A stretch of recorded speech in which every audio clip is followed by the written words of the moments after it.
교통카드 어디서 사요? ซื้อบัตรเดินทางได้อยู่ไส 교통카드 어디서 사요? ซื้อบัตรเดินทางได้อยู่ไส 충전해 주세요. เติมเงินให้แด่ 충전해 주세요. เติมเงินให้แด่ 10,000원 충전해 주세요. เติมเงิน 10,000 วอน 10,000원 충전해 주세요. เติมเงิน 10,000 วอน 이 카드 어떻게 써요?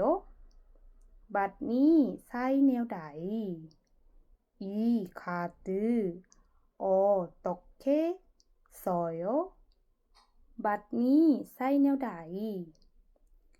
몇 분 정도 걸려요?